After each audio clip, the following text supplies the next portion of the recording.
Welcome to Anthodish, the show about food, culture, and identity. I'm your host, Sarah Dugnan.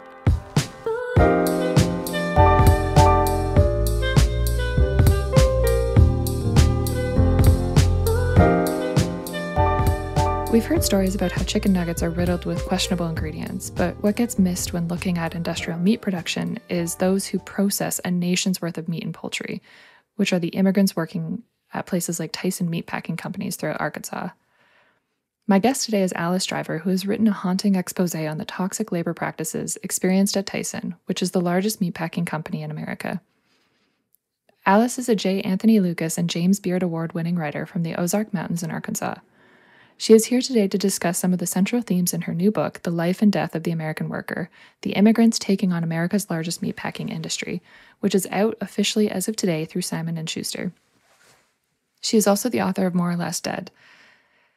In our conversation, Alice details the story of the immigrant workers who had the courage to fight back after decades of deadly chemical accidents, hyper-surveillance, and unsafe working conditions throughout the COVID-19 pandemic. She unveils how the landscape and politics of Arkansas are marked by the poultry industry and the exploitation models that went into creating such difficult and hazardous working conditions for those who are often subjected to invisible labor. She recounts how workers fought back in a lawsuit against Tyson Foods despite the potential consequences and what is needed to truly change meatpacking industry standards. Here's my conversation with Alice. Welcome to the show, Alice. How are you doing today? Oh, thanks for having me. I am just having my coffee. Likewise, yeah. So before we jump into the big discussion today, do you mind sharing a snapshot of who you are, where you're coming in from, and the type of work that you do? My name is Alice Driver. I'm an investigative journalist, and I was born in the Ozark Mountains of Arkansas. My parents were part of the Back to the Land movement, and this is part of my story and part of who I am. They moved to Arkansas, bought land, and they wanted to grow their own food, and they built the house that they still live in.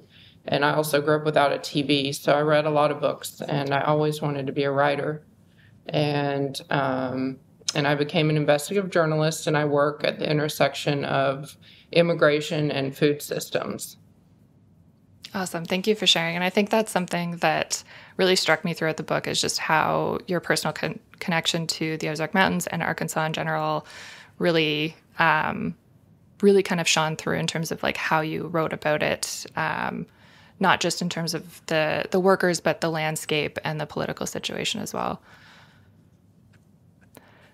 So thinking about the state of Arkansas, like I'm from Canada, so my knowledge of different states is a little lacking in certain areas. But can you speak to the sort of conditions politically and socially in Arkansas that allow an industry like Tyson to thrive in the way that it has so far? Well, Arkansas, like much of the South, has really been a center of sort of testing out anti-labor legislation. Like Arkansas was the first state, along with Florida, to pass right-to-work legislation, and I include this in my book. And at the time that it was passed, it was so much of what has been legislated in Arkansas, if you analyze it, has roots in our racist history. I mean, one thing that I still can't believe is that Arkansas is the home of the headquarters of the KKK to this day, and that even enters into my book because many workers are required to go to certain doctors, and some of them are in Harrison, Arkansas, which is the home of the KKK. And so you have immigrant workers who are afraid to go to Harrison, to the doctor. Anyway, there's just a lot of things about this state and its history. And we just last year, we were the first state to start rolling back child labor regulations. In Arkansas, a 14-year-old can work with no parental consent, and the state is not required to verify their documents. So what does that mean? What is the target audience of that? The target audience is an immigrant child, an unaccompanied minor. Yeah. And do you mind explaining too, like with the ag gag that is in place in Arkansas, it just feels like it's set up for, as you said, like it's set up for a child to work, for an undocumented minor to work.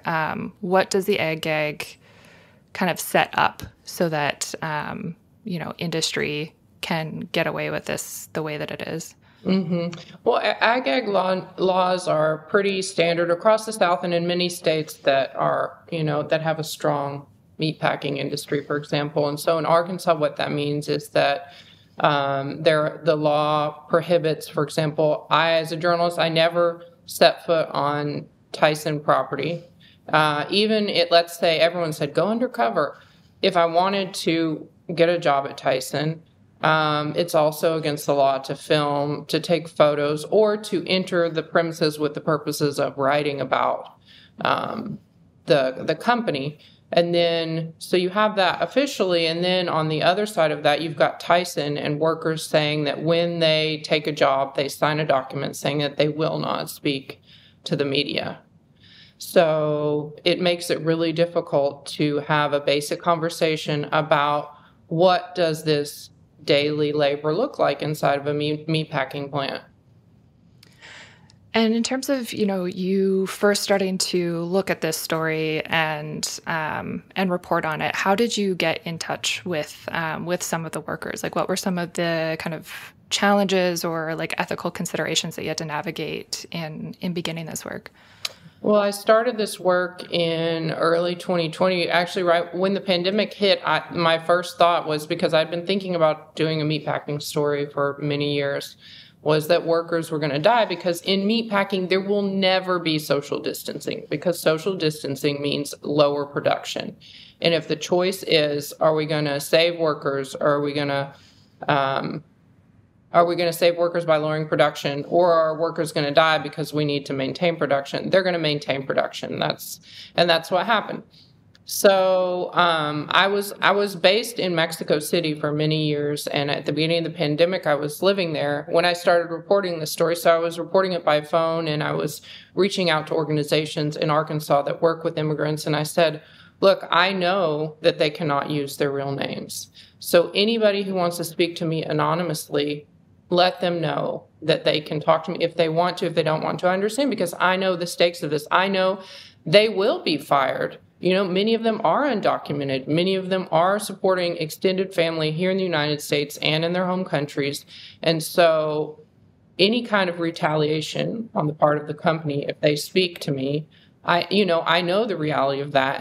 And so I gave them that space. And, it was very, very slow work. And that's why I would say that's why this book took 4 years, because it's very complicated. You have to hold space for people's worries, because their worries are real, and I'm not in control of what a very large global company does. I can do my best to protect my sources.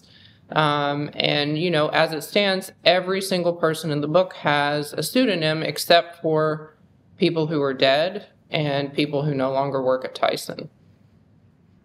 Yeah, and that was something that I found really powerful throughout the book was, the relationship that you developed with the workers that you interviewed, the stories that you wove through. It was a much more like personal story than, you typically read when you read about migrant labor work or meatpacking industries.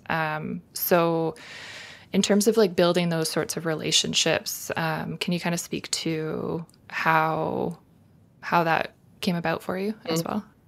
Well, everything. So once in the early pandemic, I wasn't doing interviews in person because of COVID.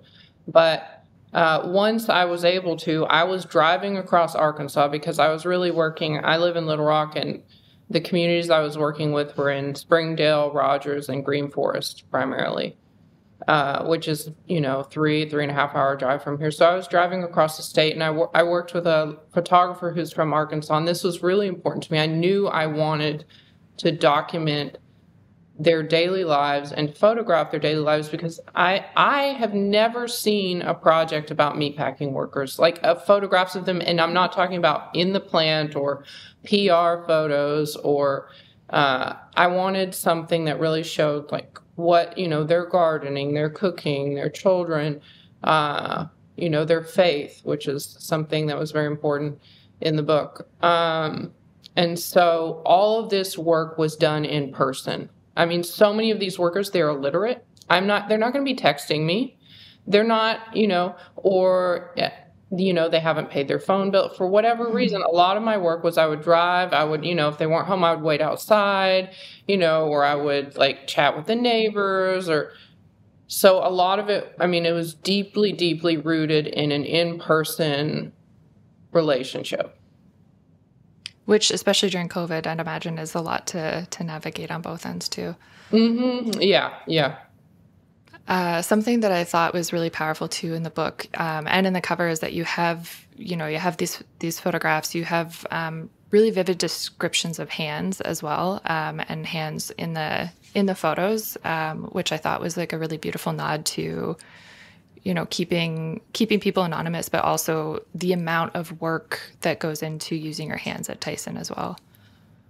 Yeah, and that's something that I can really thank. I had a mentor from one of my writing retreats. My mentor was Mark Bowden, the author of Black Hawk Down, and he read one of my chapters, and he said, you need to know, he said, you think you know what their hands are doing. Ask them to show you what they're doing at work. And that was a game changer. And that's actually how I got into what to me is the most interesting part of the book. That's how I got into workers working in their sleep. Yeah, that was quite surprising to read about. And it really hit home like how exhausting and how, continuous the treatment of Tyson was, not even just at the plant, but as they left and how it affected their families. Do you mind describing what sort of environment, like for those that aren't familiar with Tyson, what this sort of environment does to an employee, like emotionally and physically, the toll that the environment takes on them after working there for so many years? Yeah, that's a great question. There's several factors that workers are dealing with. One is chemicals. I mean, meatpacking plants there's very high chemical use, and if they're mixed incorrectly, it can be explosive and deadly. So a lot of the workers, and this is something, I was coming in COVID and I was interviewing them about COVID conditions, but a lot of them already had lung damage from chemical accidents. And then the second thing, I mean, every time I ran into something, I ran into something else. The second part of that is workers said, well, my lungs were damaged in this chemical accident, but Tyson Foods has an internal medical system. So then they said, well, I know my lungs were damaged, but the on-site clinic, the nurses say that I'm fine. And so workers it took some of them years, because if they go outside of the on-site clinic, if they go outside of the medical system, they have to pay for it themselves, and many of them just can't do that. So, it's a whole process for them even realizing, what are my actual injuries, and then aside from the chemicals, there's the daily repetitive labor. And that was the really amazing thing about asking them to show me what they did with their hands. If they're cutting, let's say they're cutting wings off the chicken, and, and they were like, I do this in 3 seconds, 2.5 usually, and then you have to sharpen your knife, because if your knife's not sharp, you get even more hurt. And then, there's so many layers to it that are kind of mundane. The other thing is that the protective equipment, they need it in their size, because if your glove is too big, it can slip and you can cut your arm or cut your finger. And they said that there's not an adequate amount of protective equipment. So you arrive and you try and get your size. And if you arrive first, you might get the glove that you need. And if you don't arrive early enough, you won't get it. And so, and then, on top of that, for example, one day I was interviewing a worker, and she said, oh yeah, today we had to sign a document of saying that if we got decapitated, in this machine, that we understood beforehand the risks. And I was like, what? And so then I looked online, I looked at the news. So at a different plant in a different state, a worker had been decapitated because he was cleaning a machine and the machine didn't have a safety, and the machine turned on while he was in it. And so I realized, like, what Tyson does, proactively, is then every worker, every plant had to say, we know about this decapitation. We know that it could happen. And therefore, if it does happen, we accept responsibility for it. So that's how they explained it. Anyway, there was just all these internal things that were really shocking to me. Yeah, and I think, that coupled with even like the day-to-day tasks that you take for granted, like being able to take a bathroom break at your job, like the amount of duress that it sounded like people are going through to do that and feel like they were being monitored and couldn't, have that 5-10 minute break there as well.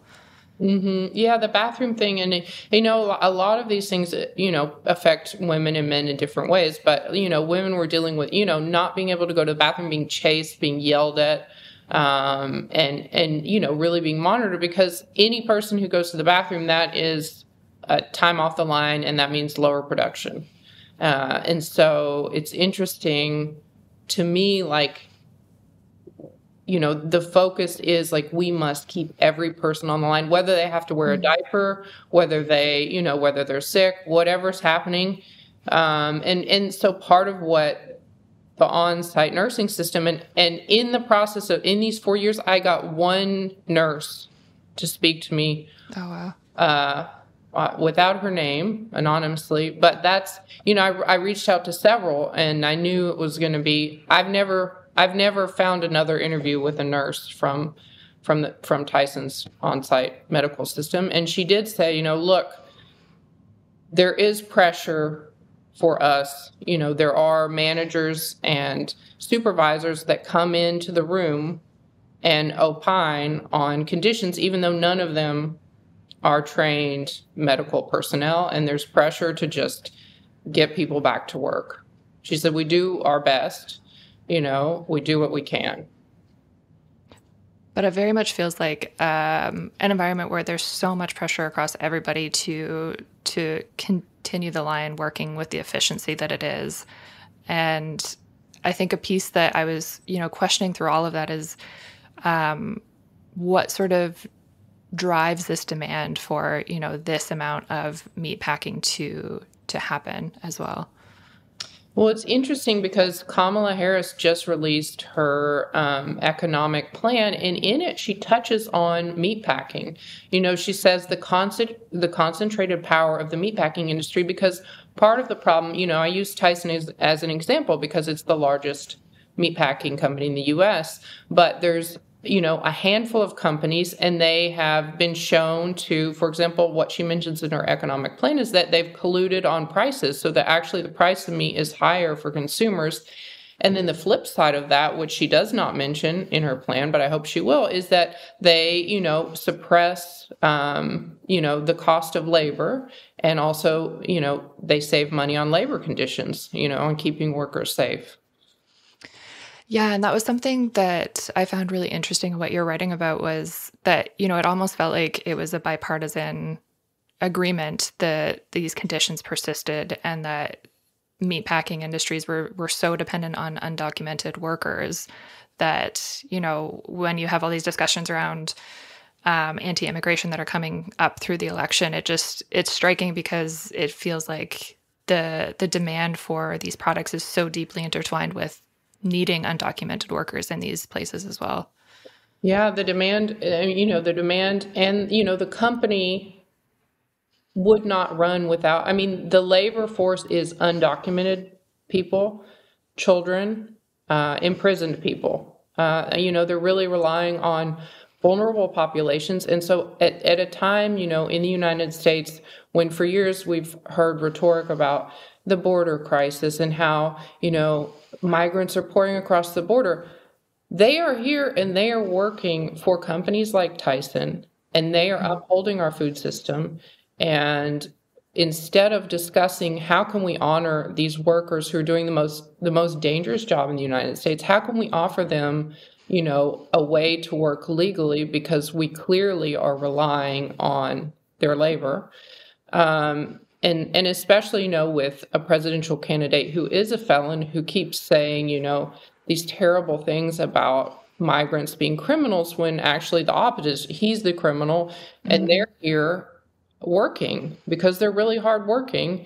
And it's high time that we listen to them and honored the work that they're doing. Yeah, I couldn't agree more. And I think the work that you did to share their stories and to put them in like their full lives, just not just existing in Tyson, was really, really powerful. And I'm curious, you talk a lot about the lawsuit that the workers put together. Do you mind sharing a little bit about, what it took for the workers to kind of come together amidst these deplorable conditions and the fear? What was it that kind of brought them into coming together for this lawsuit? Yeah, I mean, it was interesting for me because, when I started interviewing workers, I was working on one article. A lot of people were telling me, there's no point in doing this. Like, no one's interested in this. And especially within Arkansas. Oh, there's, no interest in this topic. Yep. And so, when workers started dying of COVID, and that was a tipping point because, workers are afraid of retaliation on the part of Tyson. But when their family members started dying, and I need to say, like, often an entire family works at Tyson, mother, father, son, sister, so one of the difficulties is, even if an individual wants to speak to a journalist, maybe their other family members do not want them to do that because they worry about the repercussions. So it's a very complicated situation. But when workers started dying, that is when they wanted justice, and they were like, okay, how can we coordinate? What can we do? And this happened in conjunction with Venceremos, which is an Arkansas-based NGO that supports the poultry workers in seeking, improved labor conditions. And so they were trying to find a lawyer, everything in this state is going to be impossible. Even I needed to interview a lawyer for an article I was working on, and the editor wanted an Arkansas lawyer. So I contacted, for example, University of Arkansas Law School. I reached out to all kinds. Not a lawyer in the state of Arkansas agreed to speak to me. And all I wanted them to speak about was, it was a law called limited liability, which related to COVID labor conditions. So I had to find a lawyer. She was from Arkansas, but she lived in California. And I'm saying this because imagine if it's that hard for me. I don't work with Tyson. Workers had to find a lawyer outside of Arkansas, and then the lawyer was here interviewing people and, coordinating, getting medical documents and all of these things. And it was beautiful to watch, and I wanted to capture, their organization, and because it was a worker-led movement in terms of the workers organizing for themselves. But I also was aware, because it was filed in Arkansas, the lawsuit, that it was very unlikely that the lawsuit would survive, and it didn't. So, yeah. Yeah, and it's something that, you painted a really clear kind of holistic picture of why it didn't go through legally, all of the barriers in place. But I think something that really stuck out amidst that was, the stories of people like Victor or Gloria or Rosario were just so moving. Like, it's impossible not to feel some sort of call to action after you read about their lives and what they risk to share those stories. And I wonder, like, in your perspective, having compiled all these stories and put this research together, what do you think is, what does it take to change meatpacking if the law is not going to budge for it? Well, one of the things that I want everyone to take away from my book is the power of worker-led movements. And So in Arkansas, we have Venceremos, which was founded by 16 women, the majority of them working at poultry processing plants like Tyson. And in one of the chapters of my book, I follow Arkansas poultry workers to Florida, where they meet with the Coalition of Immokalee Workers, which is another worker-led organization of agricultural workers. That has been really successful in creating change. And the beautiful thing about the coalition is that they invite and teach other groups of workers. For example, when I was there, it was construction workers, milking workers from Vermont, and these are all immigrants, largely from Mexico and Central America. And they're teaching them, what is the key to informing consumers, to really moving the needle in terms of changing laws and pressuring companies to make change. And so I wanted to capture the power of that. And the thing is that it's slow. That's one thing. Change is slow, but so even though, the Arkansas workers lost their lawsuit, I think their story is powerful, and they're continuing to do that work. I just visited many of them this weekend. So I wanted to show kind of like they're continuing to do the work, and hopefully we will support these organizations, and also think about, we need to rethink meatpacking as a country. And it's, the changes needed are not, they're not even that difficult. One would be, fully staffing the organization that oversees safety, which is OSHA.